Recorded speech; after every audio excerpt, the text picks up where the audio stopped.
Let's dive in. Welcome, everybody. My name is Shauna Muldrew. I'm a Nutri4ya alumni. Thank you, Nutri4ya, for having me on to talk about protein today, which we will dive into in a second. Our topic today, specifically protein and why midlife bodies demand more, how to choose strong over skinny, and making protein your secret weapon for strength, energy, and longevity. So this happens to be my wheelhouse. I'm a really big advocate for strength training, especially for women, and supporting that with this critical macronutrient that we're going to be diving into today. So before we talk about that, a little bit about me. So I am a registered health coach and nutrition counselor. I graduated from Nutri4ya back in 2018, I believe, and have launched a company that's been in business for 9 years called Infinity Nutrition and Health Coaching. We're located here in Winnipeg, Canada. And I'm also a certified women's coaching specialist. I've been in the health and fitness industry for 15 years. I'm a single full-time mom to a 4-year-old daughter. And so I think I can be pretty relatable in terms of the chaos of life and trying to manage healthy habits and prioritize the important healthy fundamentals in a really kind of busy life, managing everything. I also will be turning 40 this year, so entering, that midlife, starting to notice some things change. So I'm especially excited to talk about this as I'm starting to experience it myself. So let's dive right in. So we'll start off by just sharing, I just want to share a couple of facts about protein needs. And as we age, our protein needs actually go up. And if I was to especially point out women, as you enter perimenopause and your hormones start to shift and your estrogen starts to decline, accompanied with the natural aging process, the need for protein becomes even more critical. So on top of those, those needs becoming really essential, it's very common through lifestyle habits and just over time to just not actually be taking in as much protein as maybe we once were. So it can be a risky combination that puts people at risk of deficiency. 10% of our older population is straight up protein deficient. Most of Canadians are getting about 17% of their calories from protein, which is not too bad, but I'm always the type of person to strive for optimal amounts, not just what's going to prevent deficiency and be accompanied with a whole host of terrible symptoms, but how do we thrive? How do we live? How do we not just survive? So we're going to be talking about optimal amounts, which the government guidelines do not provide. So we'll get into that. Now, adults lose 3 to 8% of their muscle mass every decade. That's about 4 to 6 pounds of muscle every decade, if you're not being proactive in fighting that, which comes with strength training. So resistance training should be non-negotiable for everyone in terms of a priority. That's so important. Muscle is the currency of longevity, and protein is the macronutrient that supports that best. So if you don't use it, you lose it. And when you think about your life now, but also fast forward, I know we like to live in the moment and not necessarily think that far ahead, but you kind of got to invest in yourself now to set you up for your future as an aging person. So if you don't have the muscle, if you're not getting the right macronutrients, i.e. protein, to support that, you may not be living your best quality of life. And as you age, it's just something that's so important to take action about now. So hopefully some of this information will help you do that. Okay. So benefits of protein, without a doubt, it supports your muscles in terms of growth and recovery, but not limited to just that. Of course, there's so many benefits to protein. It supports your bones and your joints as well. It helps stabilize your blood sugar. So this is another fact for entering midlife. Again, like women, perimenopausal women are way more increased risk of insulin resistance. So taking into consideration sugar levels and helping protein helping with stabilizing that is definitely a consideration that will impact your energy levels, how you store body fat. So that's something to consider. It's very much, I find protein is very satiating. It helps with appetite control and it helps manage cravings. And I'm going to give you one example because I know in the write-up through Nutriforia, one of the things was protein in the morning. So timing does matter for sure, and starting your day off with a protein heavy breakfast can be really good for you. And like, speaking from experience, I have a sickly sweet tooth, so I would opt for, like, I would, if I had it my way, I don't eat cereal, but I might if if there was no risk involved. But like, I like the sweet stuff, and maybe, at one point I didn't have as much protein in my breakfast and it was more on the sweet side. When I made the shift to a savory, protein heavy breakfast, what a difference in terms of how I felt the whole rest of the day. So less cravings, like less inclined to overeat, less snacky for the carbs. So it really, just that little shift in the morning made a really big difference. So, rather than doing like oatmeal with sugar or cereal or toast, like, eggs and, or an omelet of some sort, so something savory, egg whites, beans, that kind of thing for breakfast. So that little tip there made a huge difference. So yes, protein in terms of hunger control and cravings can make a big difference. Fun fact about protein too is that it has much more of a thermic effect than the other two macros, carbs and fats. So what that means is that when you take protein in, it takes a lot more work for your body to utilize that protein, digest it, break it down, and use it. So you're actually burning more calories, 2 to 3 times more when you consume protein compared to carbs and fats. So kind of a little side bonus there. It supports your hormones, it supports immunity, it strengthens your skin, your hair, and ultimately just in terms of recovery and longevity, it's so critical. We cannot survive without protein. We can survive without carbs and very, very little fats, but protein, this is like the star of the show as far as I'm concerned. So some of the key benefits for you to attach a bit of value to. Now, there are some myths or misconceptions or false information out there. So just to address a couple of those things. So first off, government guidelines, because I always look at this, and I think a lot of people will, of course, use the government guidelines as a resource to try to stay on track and to consume what they need to consume. But here's the facts with what the government provides on protein in Canada.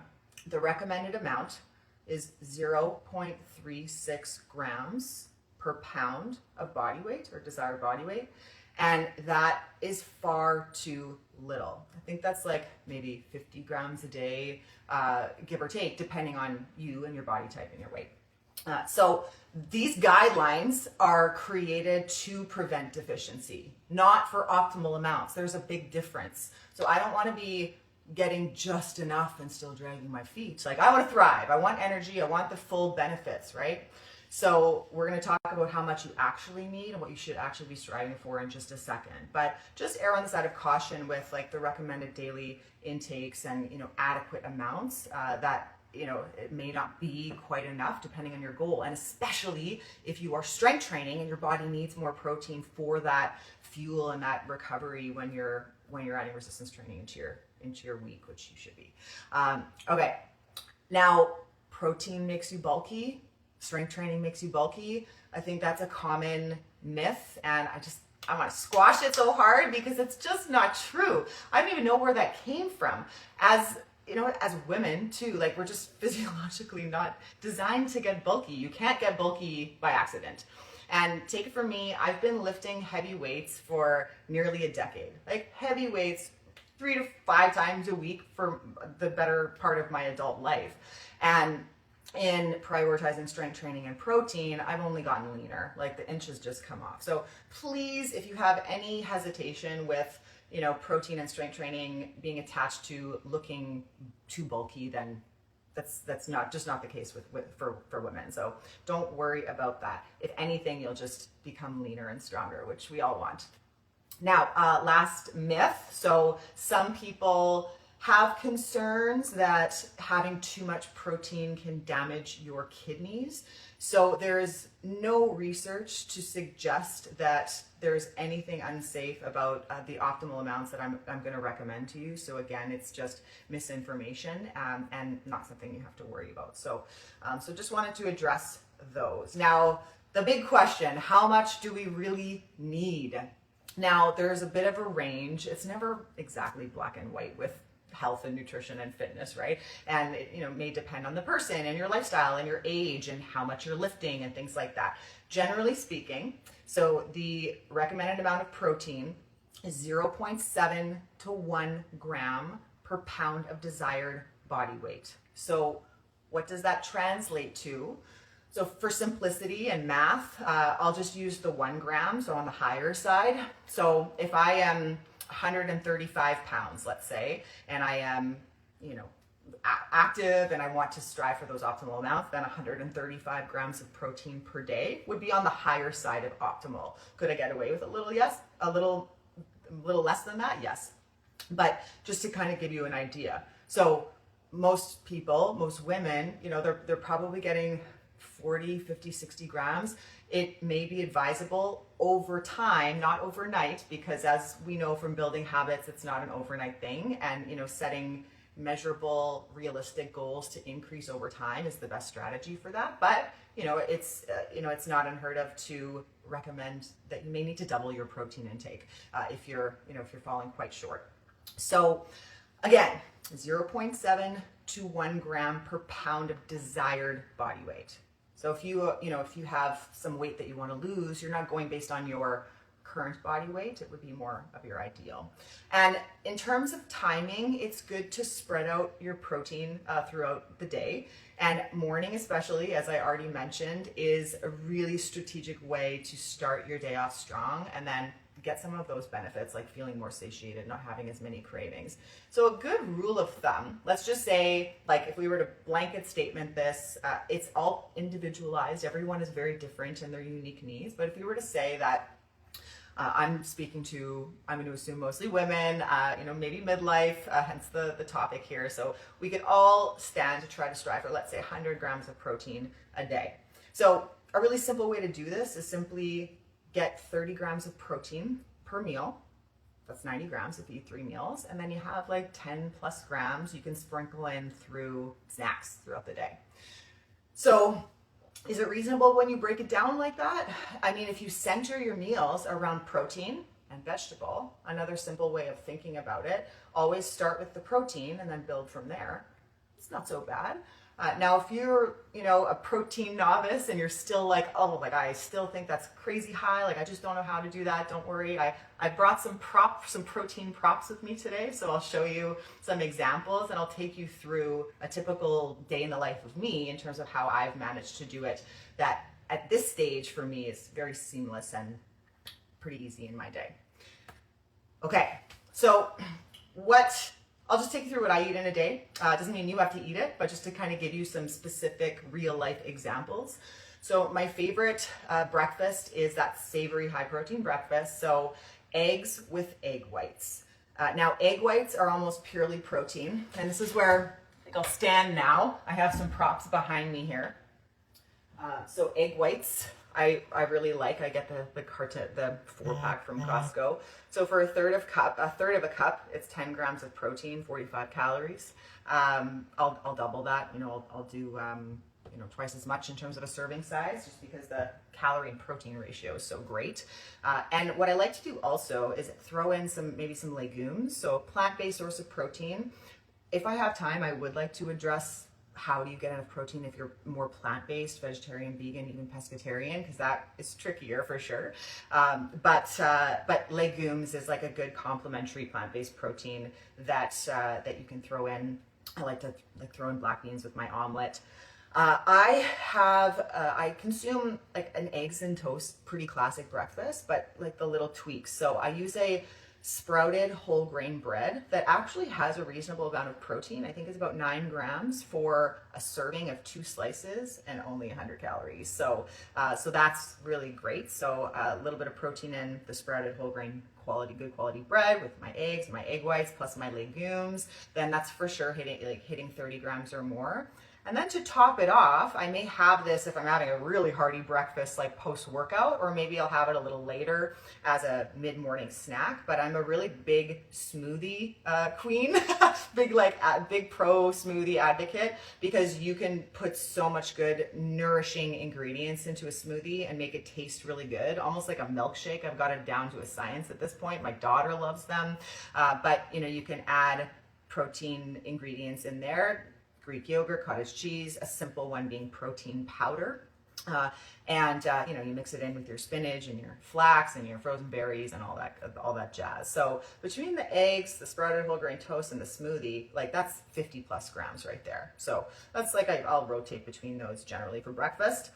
Protein pancakes is another one, and I blend in spinach, and it's gluten free, and I've through trial and error kind of mastered an easy recipe, batch cook protein pancakes, keep them in the freezer, and then for an easy grab and go breakfast, I just grab some, pop them in the toaster, and away I go. So you can really get a little creative if you want to, and if you're willing to, so that's always fun.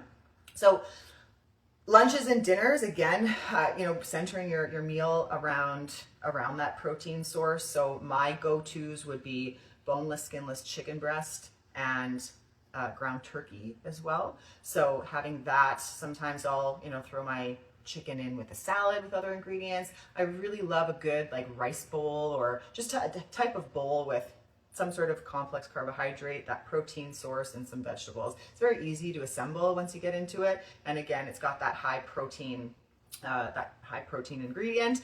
And I'll add sometimes, again, a good opportunity to add legumes like chickpeas or beans or edamame. I'll sometimes, if I'm doing a Mexican style lunch, I'll top it with salsa and Greek yogurt or cottage cheese, both sources of protein. So it's all those little mindful choices around what ingredients you use will add up. You just have to be intentional and mindful about it.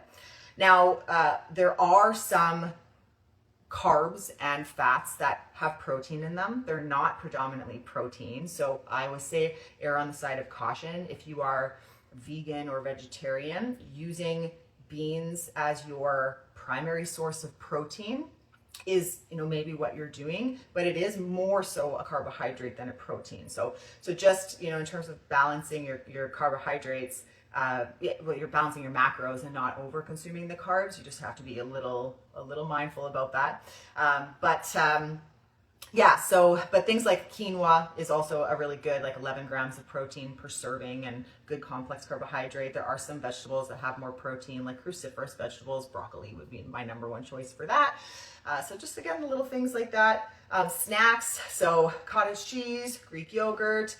I have a plant-based jerky that it's a local Plant Powered is the company. They're great. So it's high protein, low calorie, and it's plant-based. Shrimp ring to have on hand is easy. I have some snacks in the cupboard that are technically processed but less processed, so minimal ingredients, things like barbecued crunchy lentils and dill pickle chickpeas and just things like that to have on hand, which can be a nice option.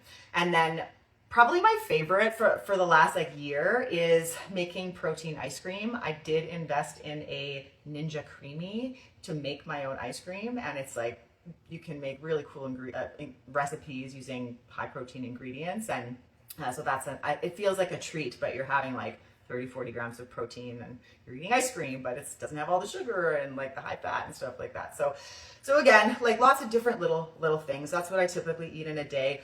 Best sources in general. So if you're not opposed to animal products, and I happen to have gone to Costco just last night and stocked up, because meat can be expensive. I limit beef. It is higher fat. It is more expensive. There's the risk of hormones and steroids, and you want to be mindful about the quality sources from any kind of protein. But leaner sources, poultry, fish, great. So I have steelhead trout. This is higher in fats, good fats, but definitely high in protein, high in omega-3s, all that jazz, on sale at Costco. I do get this big ground turkey package. I know people are oh, it's kind of mushy, but when you cook it, it's great. So, and it's really good value in terms of being a good big bang for your buck. And then, of course, the very versatile boneless, skinless chicken breast, which is very lean. Talked about egg whites already. We have Greek yogurt and cottage cheese, more animal products if you're not opposed to that or you don't have a dairy intolerance. And then we have the plant-based sources of protein. So although I do eat meat, I definitely rotate and have a lot of plant-based options in my diet. It's just, for balance, and they've got great benefits. So tofu, I find tofu is as versatile as chicken. I like to throw mine in the air fryer, and it's quite easy to prepare. You have your beans, chickpeas, black beans, 9 grams of protein with 9 grams of fiber, so really good for gut health per serving. So that's great. And then protein powder. And I do use protein powder daily. Now, it's not my primary source because, of course, we want to be seeking out any type of nourishment from wholesome foods first. But protein powder can be a really good insurance policy, just to top you up even if you need to or want to for those optimal amounts. And bonus, and probably why I love it so much, is because it makes my food taste a lot better. When I add vanilla protein or add some protein to my ice cream or what have you, it just enhances the flavor, which is a nice bonus. There are plant-based proteins out there as well. I use a whey-based protein. If you use supplements, so for example, I put collagen in my water every morning. This is 9 grams of protein for a 35 calorie scoop of this particular supplement. So that will add up, right? So yeah, so those are the different types of proteins that are really quite common and what I would recommend. So as far as sources, just some general tips. Now, if you're not opposed to tracking your food, some people are opposed to it. I find that food tracking can be attached to that toxic diet culture of restriction. And I hate that, because although there's some truth to that, I love food tracking, even just for like a temporary means to analyze, because the more visibility we have to what's actually happening, the more we become empowered to make more informed choices. So if you're not sure where you're at with your protein and you want to try to get optimal amounts and to nourish yourself as best as you can, then consider tracking your food even just for a week so that you can see, oh, okay, yeah, Shauna said, try to aim for close to 100 grams. I'm getting at about 70. So baby steps, how can I get to 80 next week and then 90 the following? And, it's just it can be a very useful tool to just simply analyze your nutrients. So track your food. I think that prepping ahead of time, planning ahead, this is so crucial for any fundamental healthy habit, whether it's getting protein or otherwise, is you have to plan ahead. You have to be organized. You can't fly by the seat of your pants and expect to eat enough protein or to hit the gym or whatever. So I am a very A-type organized business owner. I'm a mom. I have no choice. But that planning piece of it can be really, it is very, very critical. So sit down. If you want to get your family involved, if you're taking this upon yourself, sit down and pre-plan what the week looks like. And no, you don't have to overwhelm yourself with 7 different meals for lunches and 7 different meals for dinners. If you're a creature of habit, that can actually be very helpful in simplifying and cutting down the time it takes to make sure that you're preparing the right foods and getting that protein intake in, without falling short. So, if you eat the same meal for a few days in a row and then rotate it, I'm a big fan of doing a meal prep on Sunday and then doing a secondary top up, like later in the week, maybe Thursday, just to kind of get me through the weekend, because consistency is key. You don't want your weekend to be your weekend. So accounting for 7 days and not striving for perfection, but maybe 80% is a good balance to, again, just get that consistency and make protein a priority, make strength training a priority. Side note, we're not diving into that today, but that's also so critical and goes hand in hand with protein. So what else here? How are we doing for time? I have 3 minutes. So we talked about, the stats, some of the facts, the benefits, how much you should be striving for, how to do it, some examples and tips. Is there any questions for the last couple of minutes in this presentation? I would be happy to address anything. So any comments here? You can drop one if you have a question. I would maybe talk a little bit more on, if you're plant-based, which a lot of people are, the strategy and the intention around getting enough protein while balancing your macros. I did do I try everything just so I can speak to my personal experience as well. So I did vegan for 1 month and I gained 5 pounds and my carbs were through the roof. And in retrospect, it wasn't, maybe well enough planned out for me.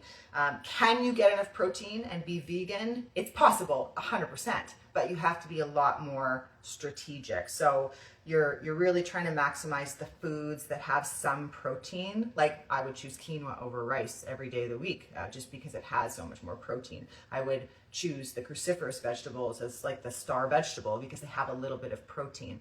I would likely, as someone who lifts weights very regularly, supplement with plant-based protein powder, have tofu, and just be really mindful about the macros. What you want to avoid is thinking that something like peanut butter or nuts and seeds is your primary protein source, because that's actually a fat. And the fact is, to get simply 20 grams of protein from a high-fat product like peanut butter or nuts and seeds, you have to consume like 600 calories just to get 20 grams of protein, because it's a fat, not actually a protein. It's a fat with a little bit of protein. So just read the food labels. Be mindful about, the nutrients, read the labels, make, informed choices. The more information we have, the more we can bridge the gap between perception and reality and make choices slow and steadily that will improve your health over time and ultimately give you that strength and that confidence and that energy and the longevity we all so badly want to age well and gracefully. So that is all for today. Hopefully, I see a comment. What is the alternative to rice? I mentioned quinoa. So because quinoa is a whole grain, but it's got 11 grams of protein per serving. Also legumes, so like chickpeas, lentils, beans, any kind of pea. So those are good. Again, predominantly carbohydrates, but they're very healthy. You want to watch that you're not like triple or quadrupling up on your carbohydrates to get the protein. So kind of got to watch the calories and the macros, especially the carbs when you're plant-based. But if you're not sure, I would highly recommend hiring a professional to help you, at least at the beginning, because it's a little tricky. Again, possible, but you just have to be so strategic and intentional about it. But people like me can help. So if you want to learn more, thank you everyone for tuning in. If you want to learn more about what my story, what I do, my company, I have a team of incredible coaches. They're all certified professionals. winnipeghealthcoaching.com is our website. We do in-person and virtual coaching services. So feel free to check us out. I'm very active on social media, so follow at Winnipeg Health Coaching. And if you have questions now or even after the fact, don't hesitate to DM me, shoot me an email. Check out our website. I'm so passionate about all things health and fitness. And again, thank you, Nutriforia, for having me on today. I hope that was insightful for everyone. So have a good day. We'll see you later.